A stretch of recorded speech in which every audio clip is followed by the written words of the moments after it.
Welcome to the overview video of the GIM Promega series digital stage pianos. The purpose of this video is to allow you to become familiar with the front panel controls and the features of the Promega series instruments.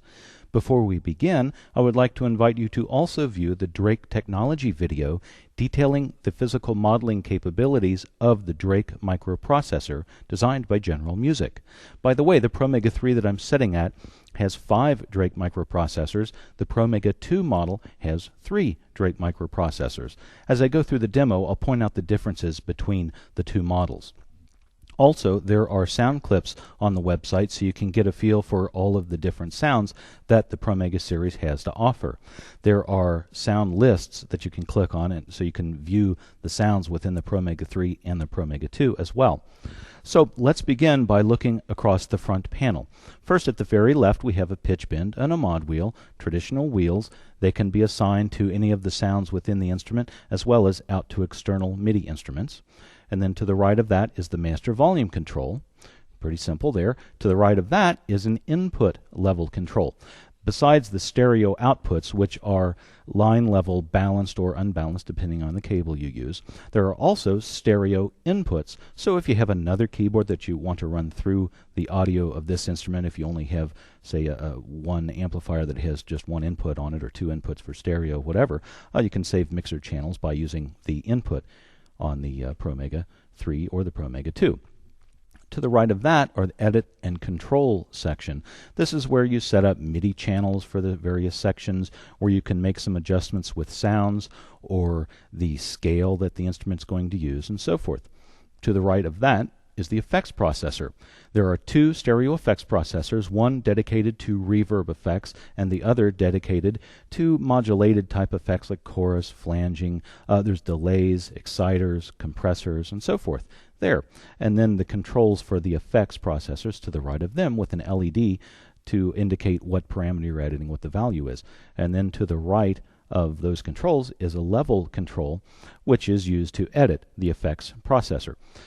Now, to the right of that stuff are 4 sound sections. Each sound section is exactly the same.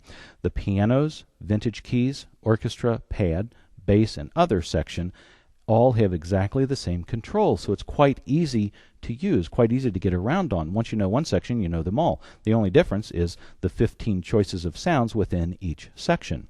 So let's look at one sound section. To start with, there's a level control, a volume control. So as I raise and lower that, we'll raise and lower the sound within that section. Pretty simple. And I should also point out that they're motorized faders, so as you move around, you'll see the faders jumping to the assigned positions.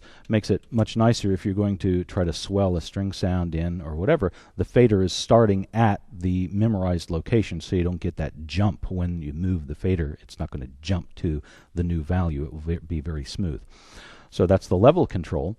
And then to the left of that is a 3-digit LED, which in normal circumstances is reading out the level of that instrument, okay, or of that sound section. Also, when you get into various editing functions, the fader, the level fader, and this LED will display other information. To the left of that is the actual sound section. There's a rotary dial, it's continuous dial. As you dial, there's an LED that follows you around, pointing to the specific sound that you're going to select. As I said, there's 15 sounds in each section, so we'll just leave it there on stereo grand, which is what I was playing to start with. There's also some strings in there, so let's go back to just a straight piano like that. All right, below the sound dial is a little button that says to left, T-O left. Very simple. Any sound section that is on, if you want to split the keyboard and send that sound to the left of the keyboard, you press the to left button. Bingo, you have a split. Quite simple. Below that is an on-off button. Each section, if you want to turn a section on, you press the on button. If you want to turn it off, you press the button again and it's off. Very easy. And then to the right, there are effects buttons. And these are on-off buttons. There's a reverb button and a pro effects for the reverb and the chorus and so forth. So it's quite simple. If you want it on, you press it on. If you don't, turn it off. Below those are octave buttons. So as you create splits, if you wanted a string sound on your left hand, but you wanted it in an upper range, well, you can quite easily move the octave up. So that is the sound section. As I said, you can turn any sound section on or off simply by pressing the on-off button. Right now everything is off, so we have no sound. If I wanted to go to vintage keys, simply press the button, it's on, and now I have a Rhodes sound. Okay. Same with orchestra pad. Turn it off and on. If we wanted to layer sound, so let's take a string sound over here and turn on the piano sound. I'm going to take the volume fader on the orchestra section, turn it all the way down for a second, and now we just have piano. If I wanted strings in, I can bring them in at any level I want and mix them right on the fly. There's no menus you have to get in here. Everything is right on the front panel. So if you're like me on gigs, I use setups sometimes, but more times than not, the guys in the band have no idea what they're going to hear from me because I'm constantly fritzing around with stuff and coming up with new ideas. And that's one thing that's so much fun with the Promega. Everything's right there, ready to go. You don't have to push through menus and scroll through things. It's just right there in front of you. So let's create a split real quick. We'll turn on the piano section like that, and let's maybe go over here and grab a bass from the bass section. How about bass ride? Well, if I turn it on, we hear a bass, a ride cymbal, and the piano. If I want the split, press to left, and now we have a split. It's that simple. I'll make note right here that on the Promega 2 there are 3 sound sections, but it's important to realize that the pianos group and the vintage keys group, the groups that feature physical modeling capabilities, those are exactly the same on the Promega 3 and the Promega 2. On the Promega 2, what we've done differently is taken the last 2 sound sections of the Promega 3, the orchestra pad and the bass and other, and combined them to make one sound section with 15 choices. So we've taken the better sounds out of each of these groups and combined them to make one section. So the Promega 2 has 3 sound sections, where this has 4. Both the Promega 2 and the Promega 3 have 88-note weighted hammer action keyboards, but there is a difference between the two. The Promega 3 that I'm sitting at, besides being velocity sensitive, the keyboard also has aftertouch. So on some of the sounds, in this case a brass and a piano layer, I have aftertouch, so I can swell a brass sound or add vibrato, things like that to external MIDI gear as well. So we have aftertouch on this keyboard. On the Promega 2, that is of course velocity sensitive but does not have aftertouch. Okay, to the right of the sound sections is the graphic EQ. On the Promega 3 there are 8 bands of EQ. On the Promega 2 there are 4 bands of EQ. The nice thing about the EQ is it's programmable along with your presets, which are selected right here in the preset section. You have some choices though. If we wanted EQ off altogether, I simply press the on-off button just like you do in sound sections, and now the EQ is off totally. If I want it on, I can turn it on. And when I create my own setups and store them as presets, any EQ adjustments I've made will be recalled when I select my preset. Or if you're in a situation where, say, the room is just real weird and you need a specific EQ curve just to make things sound good, you can dial it up and then press the lock button, and now the presets will not change your EQ. So it kind of overrides the preset or what's memorized for the EQ settings. And then there's also a reset button, so if you want to start completely flat, you press that. It zeroes out all of the bands, and then to change them, you simply spin, again, the rotary knobs, just like in the sound sections. We spin it to the right to increase or to the left to decrease the frequencies, so you can create the curve that you want. And visually, of course, you can see exactly what's going on, as well as here. So let's go back to piano, and we'll talk about the presets. There are 64 presets that are factory presets, so they're there for life. But then there's another 64 user presets. It's very simple to store a preset if you go through and you make adjustments, get things sounding the way you want, layered and whatnot, and you want to store it, you press the store button, and automatically you'll be in the user area at that point. You select a bank, A through H, the bottom row, and then you select a preset location, 1 through 8, from the top row, and it's stored. During the storing process, as soon as you press store, the display will flash to the left here with whatever name happens to have been there to start with, and you can use the keyboard to type in a new name, and then you store your preset, and it's done. Along with the preset buttons section, there is tuning. So if we want to tune to other instruments or whatever, we can use the up-down buttons and tune. If you want to reset to 440, you just press both buttons and you're back to 440. There's also master transpose. So if I needed to transpose into a different key, that is real handy right in front of you. To the right of the preset buttons, there's a local off. So if you're going to use it in a MIDI configuration or in a computer setup or whatever, and you very quickly want to turn local off, you just press it and local is off. So it's very simple.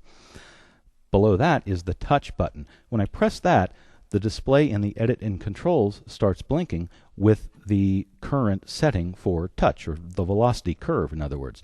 Right now it's set to normal. The buttons right below that display, there's a left and a right button. If I press the left button, it says soft. To the right, normal, then hard, and then user.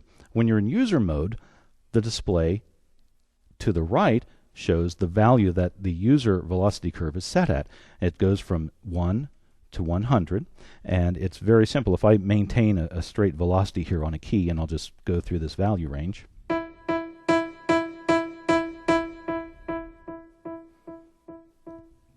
Okay, and these are all just different velocity curves, so you can go in and get it set exactly. If you're a very hard player, you might want it on 100. If you're like me, I typically have it around 80 or in that neighborhood.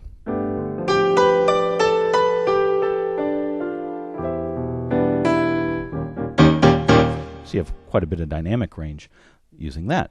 So we'll put it back to normal for a second, and we'll press the touch button to turn it off.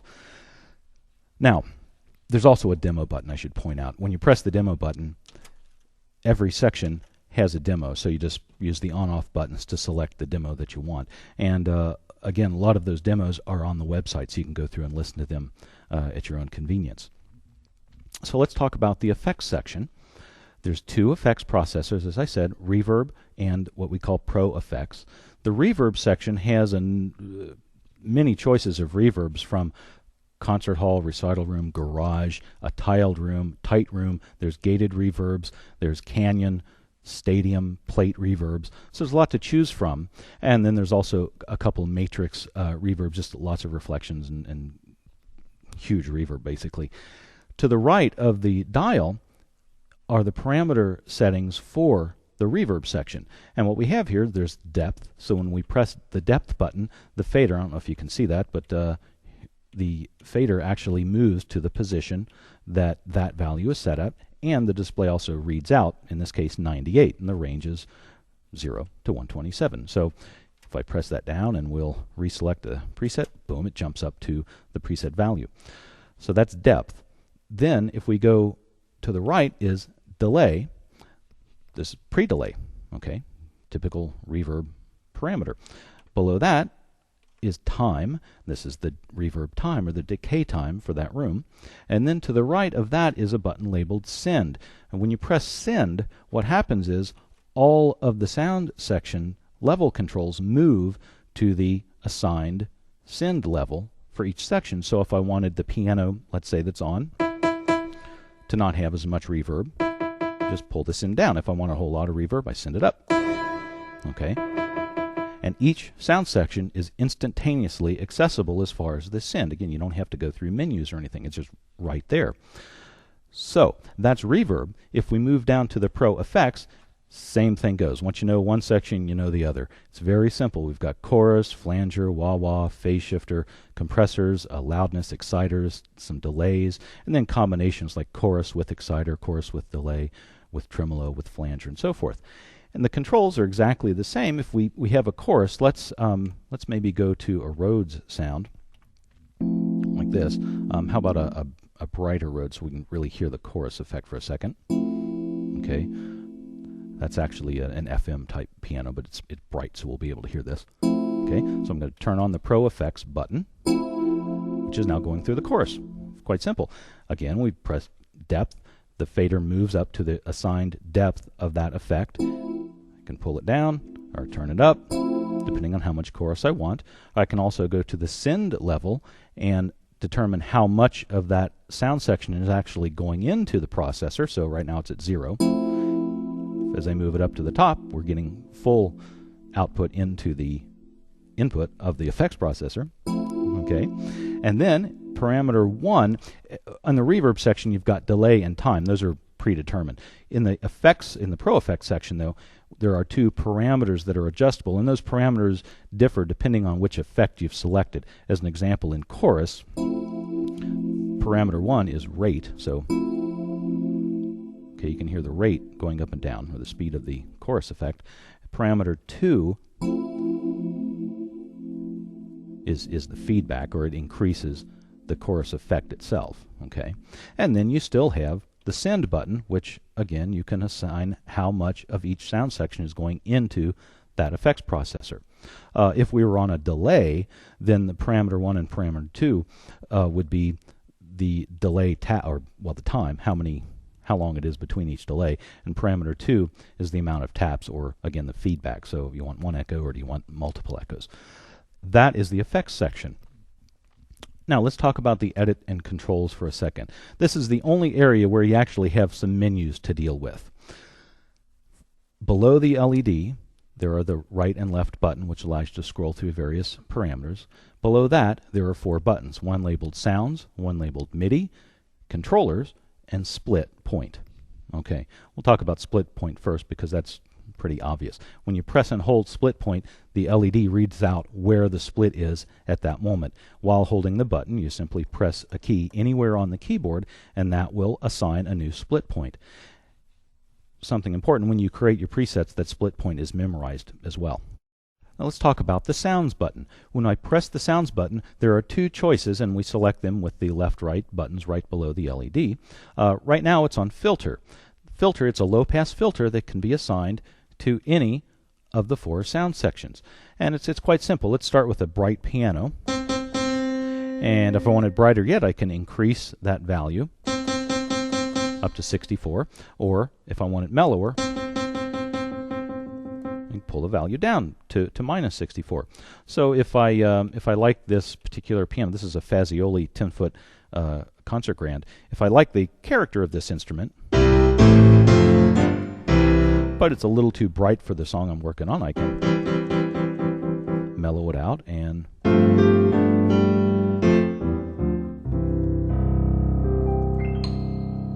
okay, you still have plenty dynamic range, but it just mellows out from the attack portion, so that's kind of nice. Also, if you're trying to get to a very specific number or value, you can use the octave plus minus buttons to move the fader just one click at a time.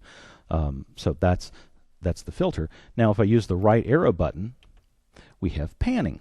Okay, that's pretty obvious. Here's the piano on the left, on the right, and anywhere in between. So if I wanted my acoustic piano on the left, and I wanted a let's say a kind of a straight Rhodes on the right,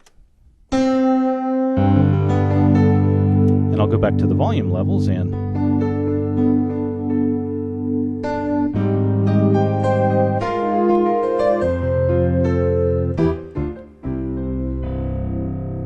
okay, so that's panning.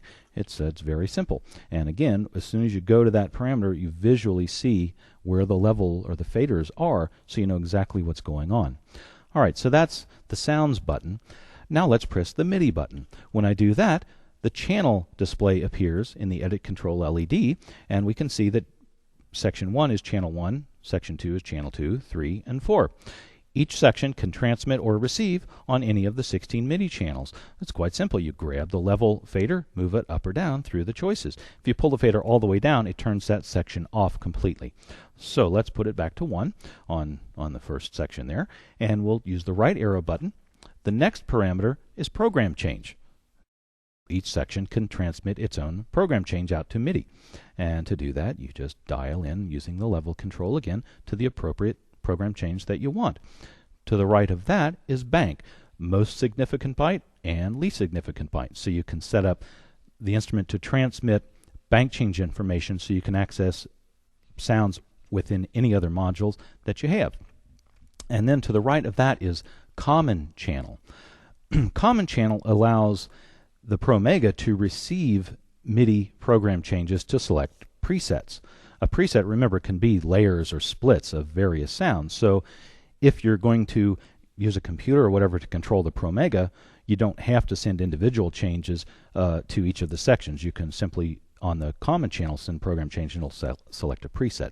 So that's what common channel is. Then to the right of that is MIDI mode. Well, there's two choices. Now in this case we use the preset area to select the two modes. There's multiple mode and there's global mode. What this means is in multiple mode, any MIDI parameters that you set up, program changes, MIDI channels, whether a section's on or off, will be stored in a preset. When you select a new preset, all of those parameters can change. In global mode, the MIDI parameters that you set are locked in and they're not going to be changed by preset. So it just depends on your particular setup as to how you want the unit to function. Then to the right of that, which is the final option, is dump, MIDI dump. If you've created your presets and you want to store them off to a computer or whatever, to a sequencer, you select dump, and then it says press store to start. So we would press the store button and the MIDI dump would start. That can go into any standard MIDI sequencer, computer or another keyboard or whatever. Okay, let's talk about the fourth and final button in the edit control section called controllers. We'll press that, and the first option we see is damper. Now I want to talk about the back panel for just a second. On the back there are three pedal inputs. One is labeled damper, the other two are labeled pedal 1 and pedal 2 respectively. There's also MIDI in, out, and through, a serial port if you don't want to use MIDI and you can use a serial port interface. We already mentioned the audio inputs and outputs and so forth.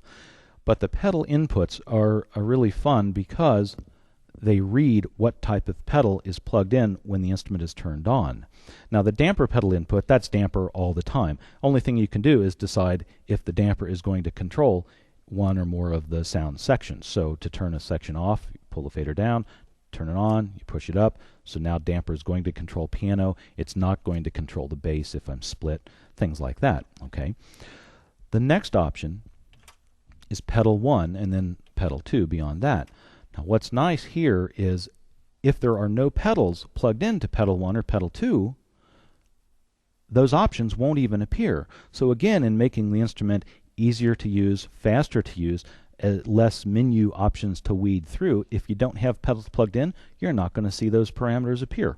Why do you need to? You can't use them anyway. In this case, I have a volume pedal plugged in to pedal 1 input and another, just a momentary foot switch plugged into pedal 2 input. This is important because when pedal 1, as I said, is the volume pedal, the parameter list that I have are MIDI controller numbers, which have a range of 0 to 127. To move through those parameters, I use the level fader in the effects section, and in the LCD to the left of the preset buttons, I can visually see what parameter number, what controller number I'm selecting. And a lot of these we've assigned to specific functions in the Promega. There's volume, expression, brightness, wah-wah control for the Pro Effects section, things like that, reverb depth, and so forth. All right. If I had a momentary foot switch plugged into pedal 1, the only options we would see are going to be soft, sostenuto, program up or preset down, and then also section on off. So if I go to pedal 2 input, in fact I have a momentary switch, so the only options I have, sostenuto, soft, preset up, preset down, and section on off. So you can turn sections on and off with the pedals. So that's real nice. It makes it a little bit handier in programming. If we go beyond pedal 2, we have pitch. That's pitch bend. Is a section going to respond to pitch bend or not? On or off on each section. Then there's mod. That's the mod wheel. And again, each section can or doesn't have to respond to the modulation wheel. Beyond that is the output. There's two sets of outputs, a left and right stereo output, and then there's also the other two outputs that are independent. So if I wanted, well, let's say I wanted a bass split and I wanted my bass to go to a bass amp, well, I could move that from left, right, out, the stereo out, moved up to output 1 only, or output 2. Or if I still wanted, if I was using a stereo piano, but I wanted to bypass the effects processing and the EQ in the instrument and have a nice dry signal, I could use output 1 and 2, so I'd still get my stereo grand, but it's coming out of the other two outputs completely dry. So that's quite handy on each section as well. Beyond that is tuning. All right, there are 7 different scales that you can select in the Promega. The first one is equal temperament tuning. These are selected by the preset buttons on above. Okay, so number 1 is equal tuning. Number 2 is piano 1, piano 2. These are stretch tunings, and then beyond that is mean tone, Kernberger, Tartini, Volati, and then the 7th is a user scale. Every key can be tuned to whatever pitch you want. If I play a key, that reads out in the display. So let's just press middle C, and in the display it says user C4 equals 0.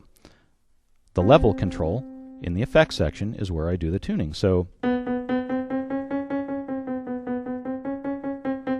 let's just take that and put it minus 64 and go to E and put it to plus 63. And as I go through the notes, you'll see the level fader moving in response to the pitch I've selected. So you can go up and down every key on the instrument and tune it to your liking. The next mode is performance mode. And what this is, there's 2 choices, mode 1, mode 2. This simply means in performance mode 1, when you select a bank A through H, it will wait for you to select the preset above before everything changes. In mode 2, when you press a bank button, it automatically goes to whatever preset was selected. So it can be a little bit faster in performance, so you don't have to do 2 button presses if, in fact, you're moving to a different bank to select another preset. So that's the performance modes. And then to the right of that is pedal modes. Just like in the MIDI section where you have global and multiple, this determines if the pedals are going to be globally set so the presets won't reassign the pedals, or whether in multiple mode a preset will remember all of the pedal assignments and change them accordingly. So I'll leave it in multiple mode in this case. And then the final parameter under controllers is startup mode. There's default and then there's user. Well, do you want the instrument to start up in default mode, which is preset, the factory preset mode, or if we go to user, when you turn the instrument on, it will start up in user preset mode. And that's it. Very simple. And believe it or not, those are all of the menu-driven parameters. There's not too many of them. It's not too hard. That is the edit and control section. Now let's actually talk about using some of these controls that I've talked about. I'm going to go to the user group and select A1. Here I've programmed a piano sound and string sounds, actually 2, one from the orchestra pad section and one from the bass other. If I want to hear them independently, I can just simply turn off the sections I don't want to hear, and I've got orchestra pad on, and you'll hear that this is a warm pad.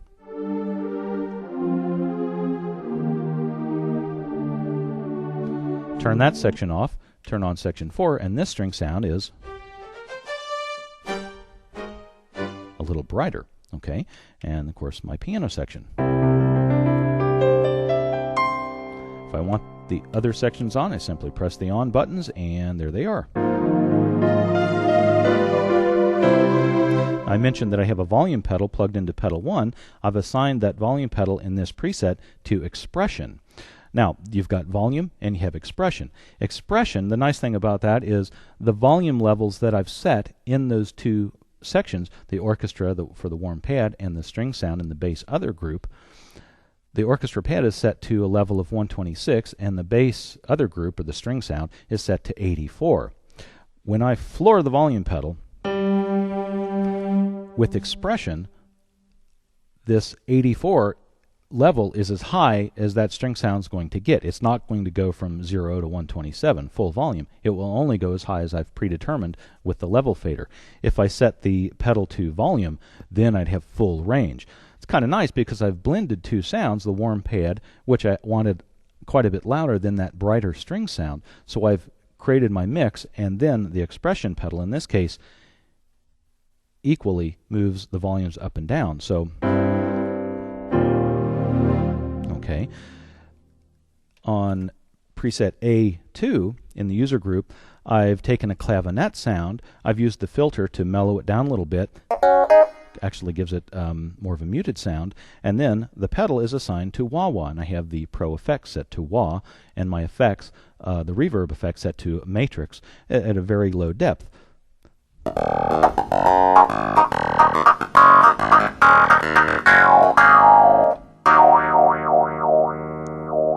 Okay, so the volume pedal is working as a wah-wah pedal now. Preset A3 is kind of fun. I've got the piano group and the vintage keys group turned on, and the to left button is set on the vintage keys section, which gives me a Rhodes on my left and an acoustic piano on my right. And then the pedals, I've got the foot switch assigned to section on off, which is going to bring in the orchestra section and the bass section. And the bass side, I've got a bass and ride cymbal sound, and also the to left button, so that will be a split layered on top of the Rhodes. And then in the orchestra section, I have a brass sound, and that will kick on with the foot switch. Also, the volume pedal is acting as an expression pedal for the brass side. So we can have quite a bit going on as we're playing. So I'll start playing with just the first two sections, and then I'll kick in the pedal and use the volume to bring in the brass. Here we go.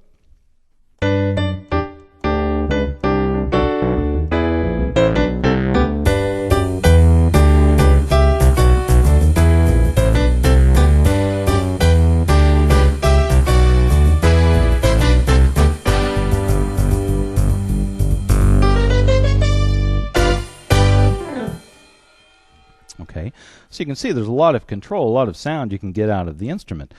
Okay, let's say we create our own setup here. Let's start with an acoustic piano sound, so I'm just going to go to the factory preset A1.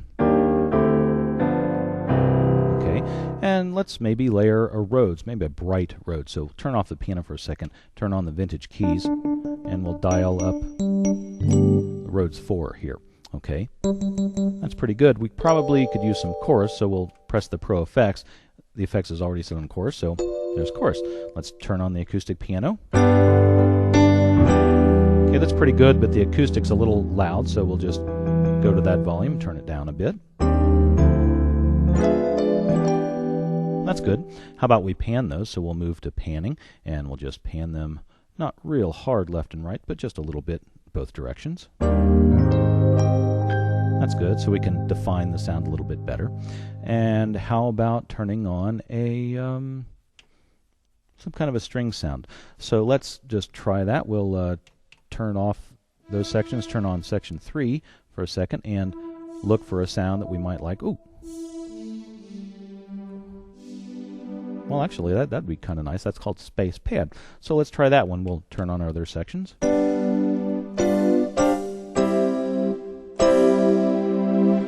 Okay, it's got a little bit too much reverb in it though, so I'll simply go to the send and go to that section and turn the send level down.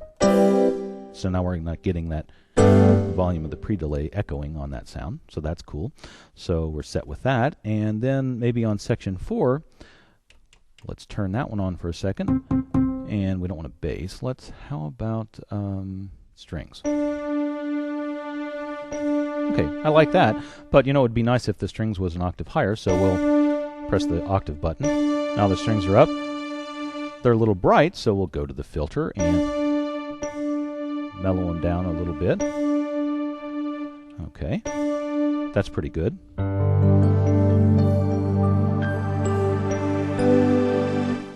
Okay, that's pretty good. How about if we assign the volume pedal to that string sound?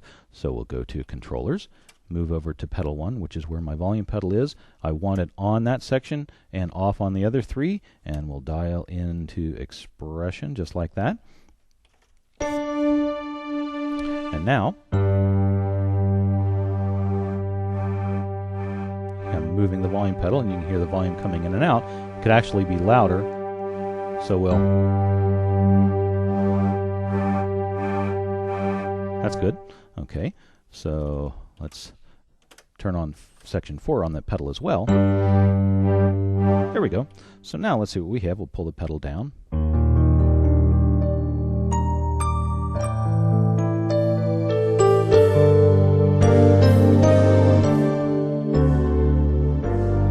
that space pad sound I thought I liked, but I think it'd be nicer with a choir, so let's just dial that in.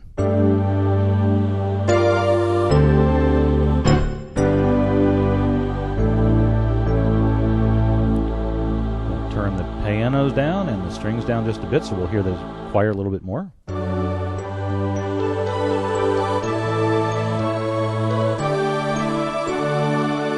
And instead of strings, how about a church organ? We'll crank that up just a bit. And that's a church organ, which means it needs a lot of reverb. So we'll go to send on the reverb section. It's at 50. We'll just crank it up quite a bit. Now we've got some reverb.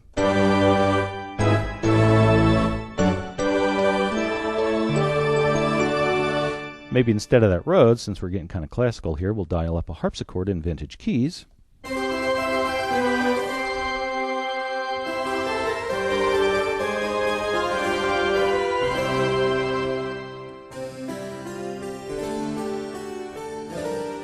Don't need the chorus anymore, so we'll turn that off on that section.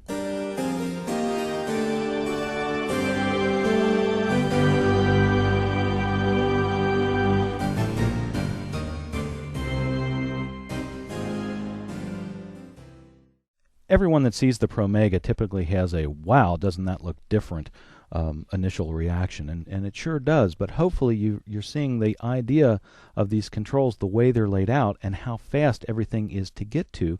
If you have an idea, it's right there in front of you. Just go and make a dial change, move the fader, and you've changed it in a major way. If you come up with something you like, you press store, you pick a location, and it's now stored in there. So that is the Promega series instruments. Thank you very much.